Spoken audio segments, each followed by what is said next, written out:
Salve, friend. Mind telling me who you are and what you're doing with that bow on your back? Oh, that sounds serious. I'm listening. Yulia? Oh no. All right, I can do that.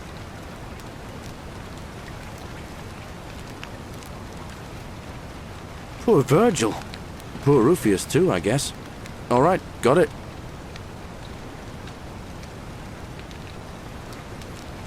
All right, let me see. Stop Fabia going in, but send the new arrival to the empty shrine. Understood. What? Are you... You're serious, aren't you? I doubt Domitius will let me talk to him, but I'll make sure he passes on the message. I'll go, but once I'm done, I'll need you to tell me how you know all of this.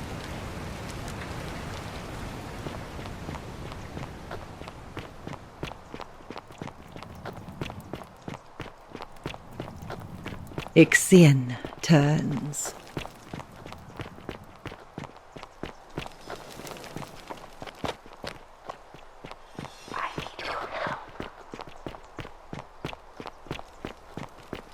Fabia, listen. There's a troublemaker coming into the city. I know, and I'll take care of him. Just go and hide, but not in the empty shrine. Wait, how did you know I was headed in there? No time to explain. Go! All right, I'll be in my bakery. Thank you, Galerius.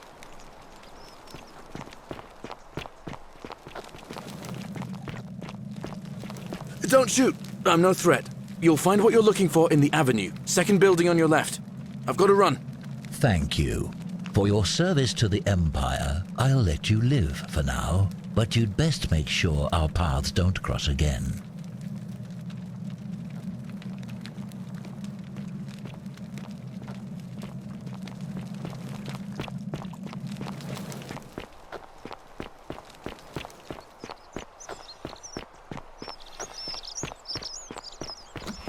Lucretia, no time to explain. I'm supposed to give you the Silphium resin for Yulia. What? Quick, give it here.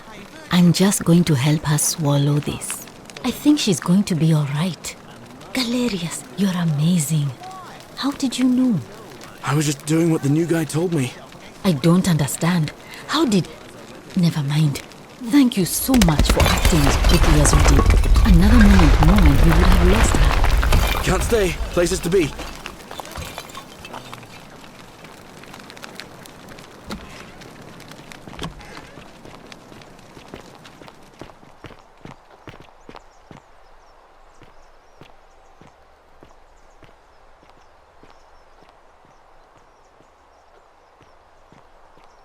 Salve, Rufius. I hear your rheumatism has you so riled up you've been harassing Virgil. What? My condition is nobody's business but mine. There's no need for that. I just wanted to give you this willow bark to help you treat it. A treatment? Really? Thank God!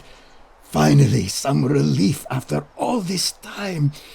Thank you, Galerius. You're a good man. And I'll be sure to leave Virgil alone. I know I haven't been at my best lately. Appreciate that. Now, I've got to run.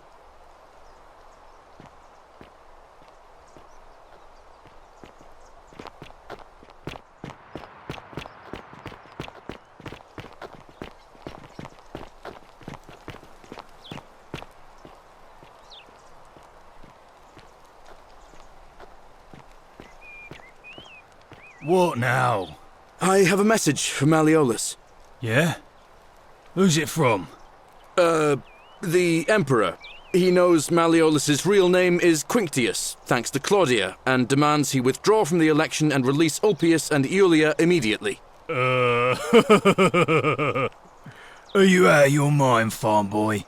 Domitius, that's enough. What? You're not going to listen to this dolt, are you?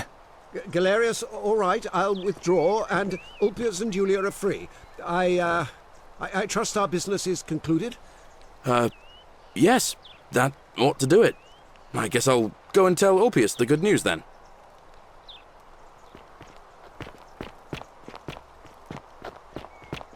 I need your help.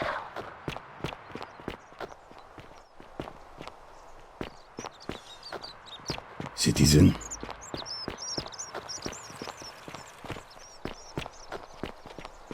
Good news, Ulpius. Malleolus has agreed to release you and Yulia from your debts. What? Are you messing with me? I wouldn't do that. You're both free. We're free. We're free. Thank you. It seems fortune smiles on us after all. I'd better go and pay a visit to Yulia immediately.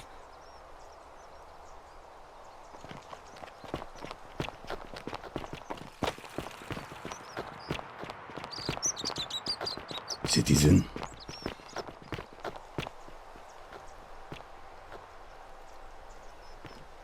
Yulia! I'm so glad you didn't go through with it. It wasn't for lack of trying. And now Malleolus is going to... Wait. Why do you look so happy? We're free. Malleolus just released us and we never have to set foot in that villa again. What? How? Galerius arranged it somehow. Really? That's... incredible. Oh, what a relief. I don't know what to say. You don't need to say anything.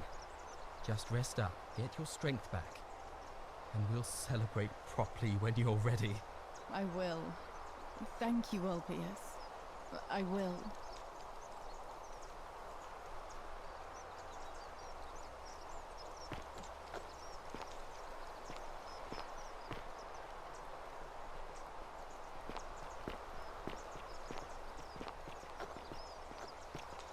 Don't believe a word they tell you.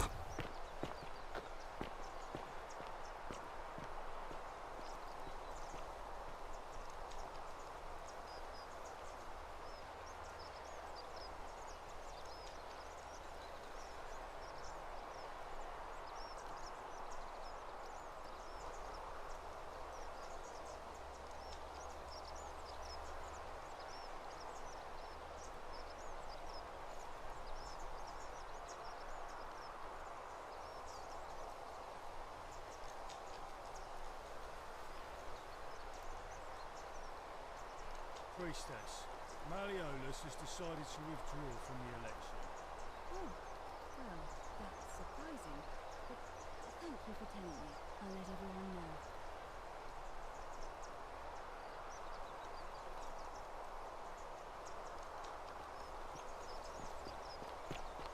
Citizens, I have an announcement.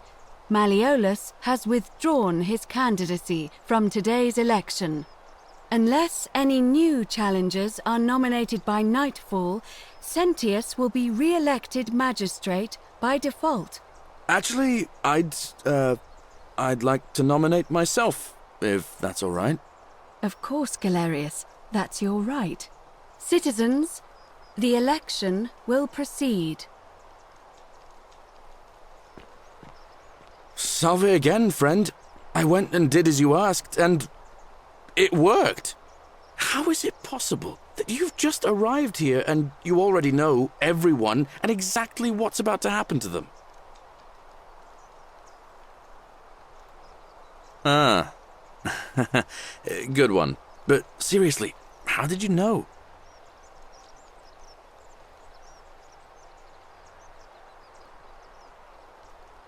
That's a shame. Now everybody's gonna think I'm some kind of oracle for knowing the future before it happens, and I have no way of explaining it. Hey, maybe the patricians will start treating me with a bit more respect. But then again, probably not. Alright, I'll leave you to it, friend. Ah, it's you again. Hope you're settling in, friend. Oh, and I'm in the running for magistrate. Feeling kinda nervous. But I'm hoping it'll all be worth it when I order Dooley's release. I just hope I'll have the votes I need. Now, what's on your mind? All right, see you around.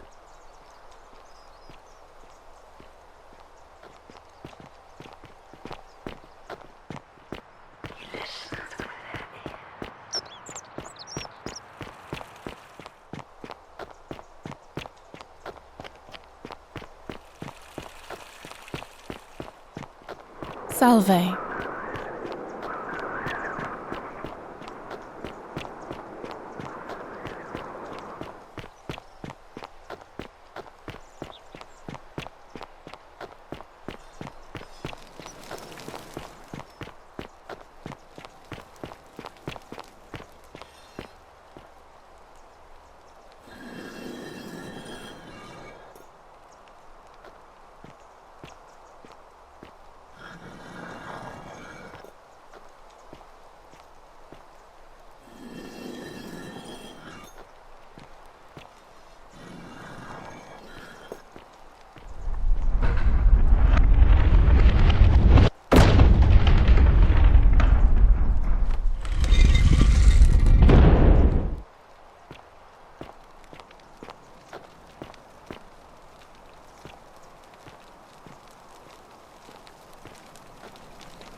And here you are.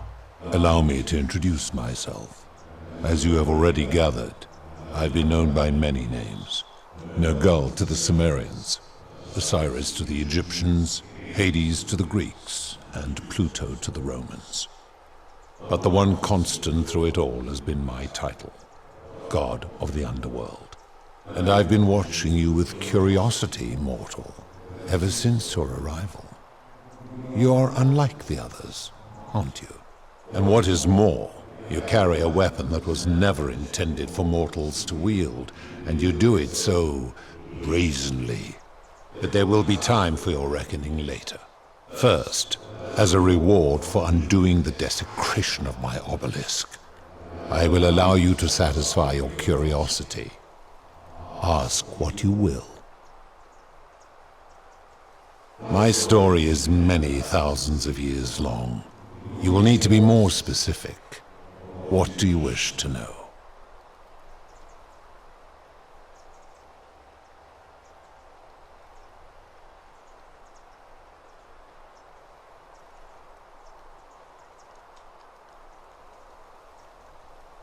It is a matter of perspective. God is a label I was given by you mortals, not one I gave myself. Your ancestors revered me because to them, my knowledge and technology made me incomprehensibly powerful, just as you might seem so to an insect. But despite all that, there are rules even I must obey. My kin and I all adopted this form long ago, so that we might better understand and communicate with your kind. In time, we grew fond of the sensory delights it affords: desire, joy, ecstasy, even rage and sorrow, while an acquired taste can be addictive. No. Long ago I swore to Proserpina that I would remain in this form for as long as we remained among your kind. I must honor that. This is my beloved. Like me, she has been known by many names. Ereshkigal to the Sumerians, Isis to the Egyptians, Persephone to the Greeks, and Proserpina to the Romans. Or perhaps you might know her as the goddess of springtime, the cycle of life and renewal.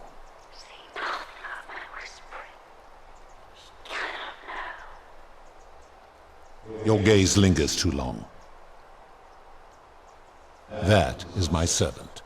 You would have met by the river, though she wears many faces and goes by many names.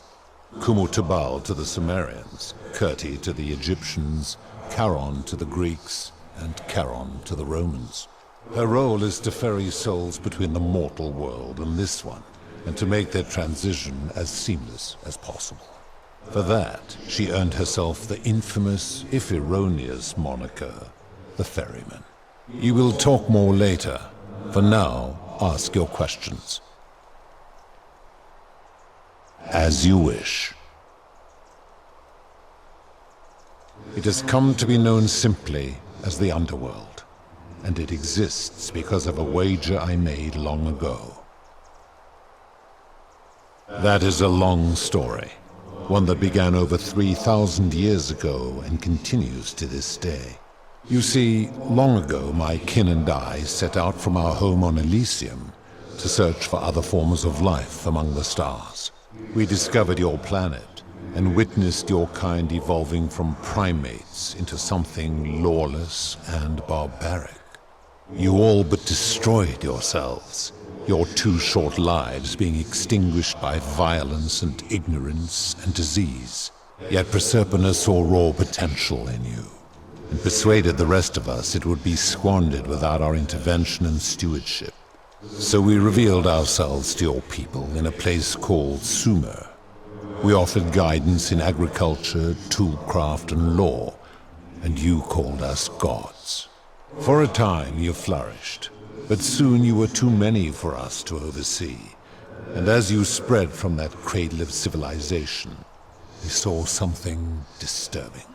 We had sown the seeds of dependency and confusion, and soon you returned to your old ways of violence and ignorance, this time in our name. My kin had seen enough, and gave up on your kind, condemning you as barbaric and chaotic, scarcely more than animals. We began preparations to return to Elysium, our home world, a utopia unspoilt by conflict and unimaginable in its beauty. But my Proserpina could not bear to abandon your kind without guidance, and knowing it would force the rest of us to leave her behind, she made an extraordinary sacrifice. She gave up her immortality to descend permanently to the ranks of humankind. And so she began her inescapable trajectory toward death. Horrified, I acted swiftly. I placed her in suspended animation in a deep frozen sleep to prevent age and sickness from claiming her. And then I pleaded with Proserpina's father, who the Romans called Jupiter, to bring her with us to Elysium. It was and is my hope that once there, we might one day learn to undo what she has done to herself. But he refused. I did everything I could to persuade him, but he would not relent. He would rigidly uphold his final pronouncement. Humans were unworthy of ascension to Elysium, and no exceptions would be made. But seeing that I was aggrieved, he proposed a wager, the terms of which were as follows. If even one human city could prove itself capable of living without sin for a single year, then Proserpina and all of humanity would be permitted to join us in Elysium. My part would be to remain behind, the last of my kind, to watch over you, without interfering, and to sit in silent judgment. And so my reward has been to languish here, enduring a 3,000-year winter, waiting for the day your kind proves itself worthy of her faith in you, so that I might take her with me to Elysium and unthaw my goddess of springtime. And here I am, after all this time, still waiting. There were also gods who, like me, have been known by many names, but perhaps you knew them by their Roman names. Our leader Jupiter, as well as Neptune, Saturn, Juno, Minerva, Mars, Venus, Apollo, Diana, Vulcan, Vesta, Ceres, and of course, my beloved Proserpina. As the first wave of your kind arrived from Sumer, I had them build a city in their own fashion, so that they might be comfortable and recreate their lives here. I had them build the entrance as a vertical shaft leading to baths, to cleanse them of the sins of their former lives, and to prevent escape. I watched wave after wave of Sumerians arrive, and as their civilization declined over the centuries, they were replaced by Egyptians. Of course, believing themselves to be the superior civilization, the Egyptians promptly built over what had been built before, and made all the same mistakes. After another 1,000 years, the Greeks began to arrive, and then the Romans, and they all did the same thing.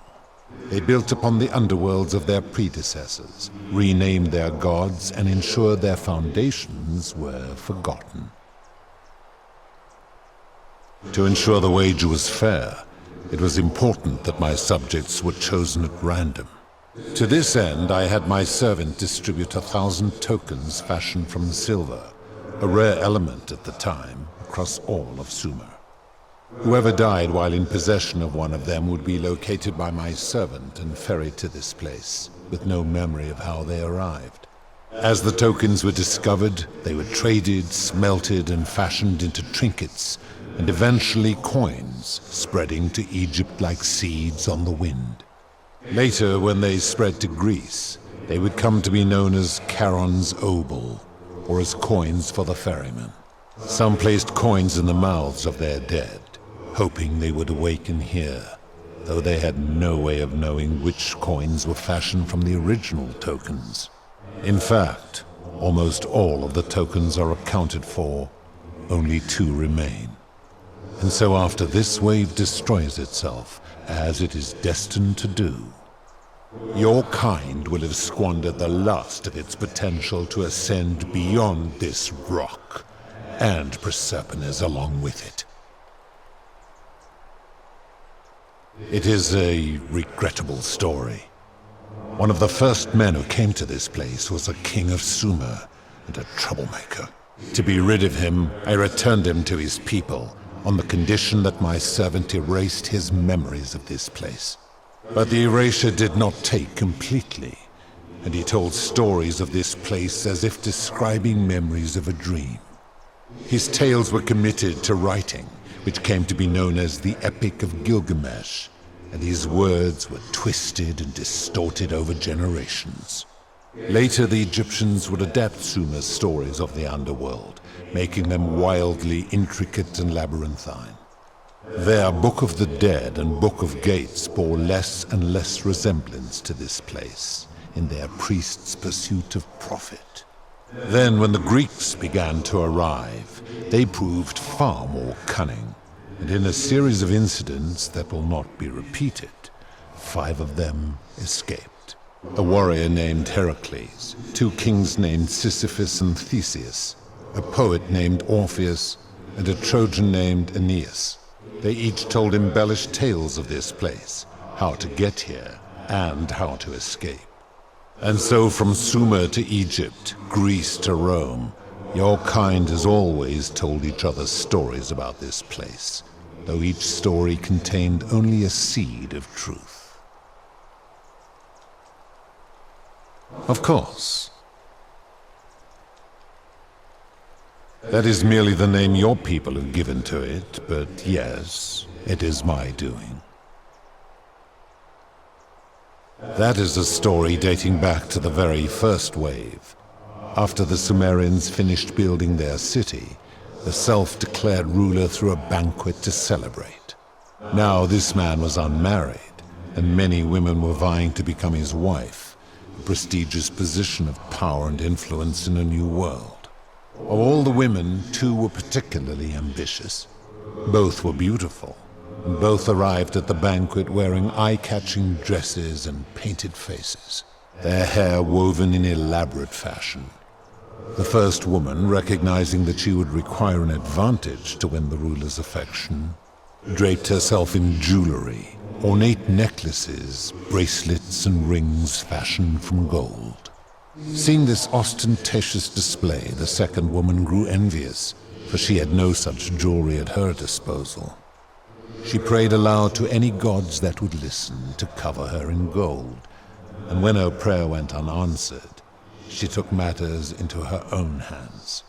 While the others indulged at the banquet, the second woman summoned the first for a discussion in a quiet place. She checked that nobody was watching, and pushed her rival from the top of the ziggurat, where she broke her neck on the rocks below. But I was watching, and I decided to answer her prayer. I took the golden bow left behind by Diana, and I shot that woman in the heart, covering her from head to toe in a layer of molten gold. And I left her to stand there, that she might serve as a grim reminder of what befalls those who sin in my domain. But that was not enough, for the entire city was tainted by her sin, and the wager could no longer be won. So I had no choice but to wipe the slate clean. I gilded them all, to make way for a new wave, and began the wager again. And to this day, each of them, and all who came after, line the halls of this city, inanimate but conscious, suspended in time with only their sight and hearing preserved, so they may bear witness to and lament the folly of your kind for eternity, as silent golden sentinels. I give your kind a second chance at life, as well as ample warning about my law. And when you disobey, and you always disobey, you force my hand, bringing terrible suffering upon yourselves. And so you ask if I am the one destroying your lives. And I say, no, you destroy yourselves. I am merely the means by which you do it. When my kin departed, they left behind many relics which I inherited. A consolation prize of sorts. The golden bow originally belonged to one of my kin, who the Romans called Diana. As my collection of golden statues grew, I chose the most ferocious among them, and equipped them each with a duplicate of her bow, and tasked them with hunting down the Forsaken at my behest. They became known simply as Furies. I've always considered that the cornerstone of morality is the ability to determine right from wrong on one's own. No attempt to lay out rules like your Code of Hammurabi or your 12 Tables of the Roman Republic can ever cover all possible scenarios. This should come as no surprise to you, since the core principle has been expressed in many forms by many of your civilizations. The Egyptians made a rudimentary attempt with do to the doer to make him do. The Greeks refined it with avoid doing what you would blame others for doing. The Roman Stoics added, treat your inferior as you would wish your superior to treat you. Even the so-called cultists hiding among you often say, do unto others as you would have them do unto you. It is the simplest of concepts, and each one of you is born with the faculties required to apply it to any situation. Yet none of the peoples who expressed this rule were able to uphold it. Curious, is it not?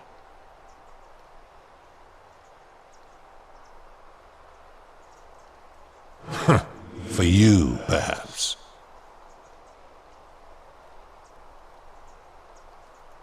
I am able to commune with all of the statues in the city. Their ears are my ears, and their eyes are my eyes.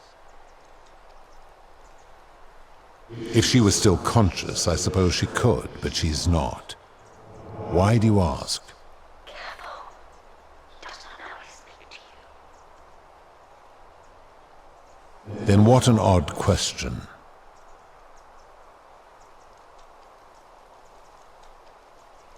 Do you plan to speak in sweeping generalizations, or are you going to give me an example?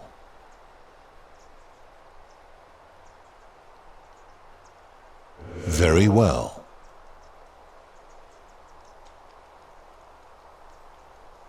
Very well. Good. Then now it is time for your reckoning. Only, it seems, something is wrong. It has long been within my power to see into the hearts of mortals and weigh their deeds in life. But when I peer into you, I see only a blank slate, as if you did not exist until you appeared in this city. How is this possible? Charon, where did you find this one? I do not remember ferrying you. How did you come here? If that is true, then I sense the intervention of someone powerful. How did you come to be in this time, mortal? Who brought you here? He cannot know.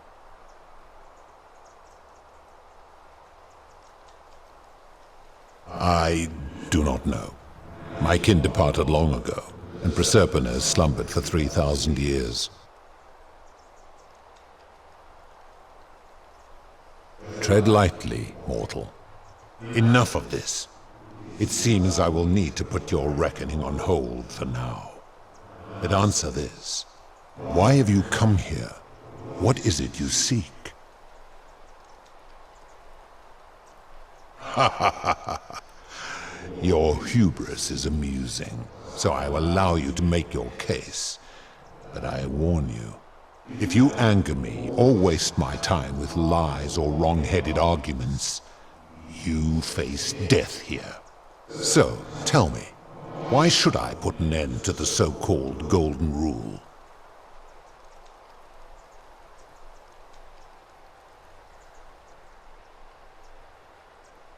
That is a very serious accusation, mortal.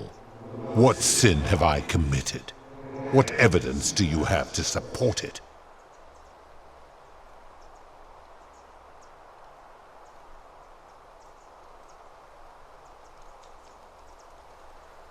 Every one of those people was guilty of failing to ensure their peers lived virtuously.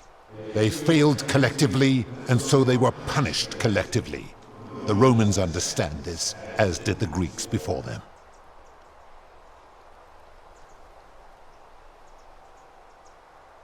Ah, but I'm a god, and you are a mortal. Why would you expect me to treat you as I treat my own kind? You are not a peer. You are not a respected equal. Let me ask you this. Do you treat insects as you wish to be treated? Do you care for their well-being as you would your fellow man? Do you ensure they have food and shelter and protection from predators? Do you give them rights? Of course not, because that would be absurd, just as it would be absurd for me to treat your kind as equals.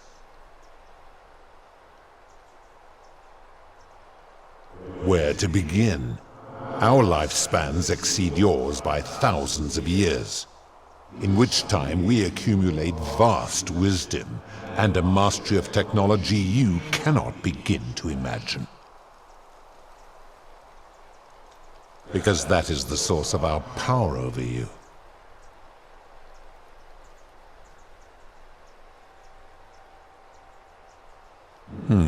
You could say that.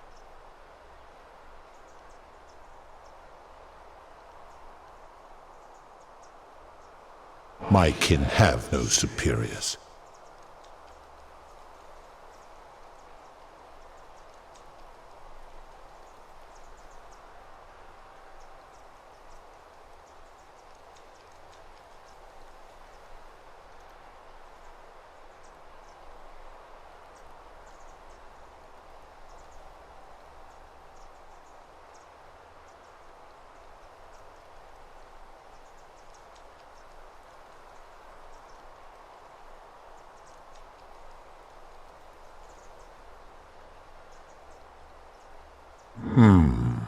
That is true. Go on. Make your point, mortal.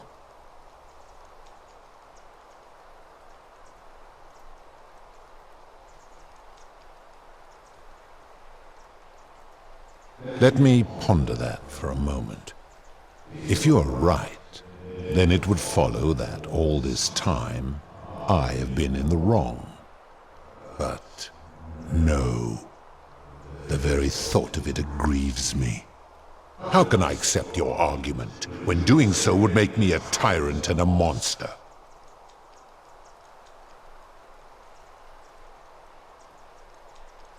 Wait, what? What are you saying?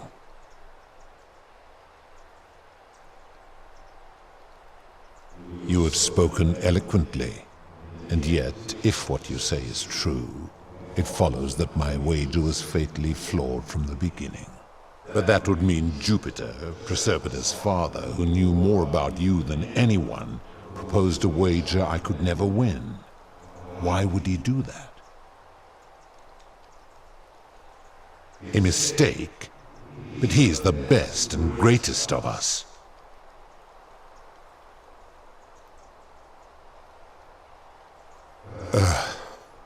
Your words sting me, mortal. But perhaps it is what I deserve. As difficult as this is to admit, I have suspected as much for a long time now. And I cannot deny it any longer. I've been so fixated on taking my beloved to Elysium that every time one of you sinned, it wore away my hope of being with her again. In time, I began to despise your kind for making her believe that you could ever be better than you are. But my rage was not born of malice, quite the opposite. Everything I have done, I did because I loved her. Who knew this empathy of yours, which you celebrate so much, could have such a dark underside? This has gone on too long. It is time for me to let go of this form, of her, of all of you. But know this, if I abandon the wager and leave for Elysium, neither she nor your kind may ever ascend.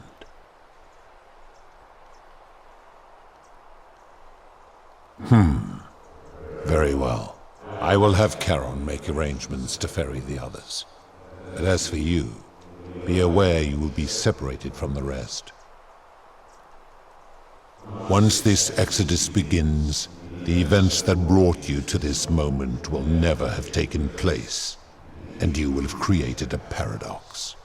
What will become of you is difficult to predict, but that is the risk you have taken by interfering in the natural flow of time.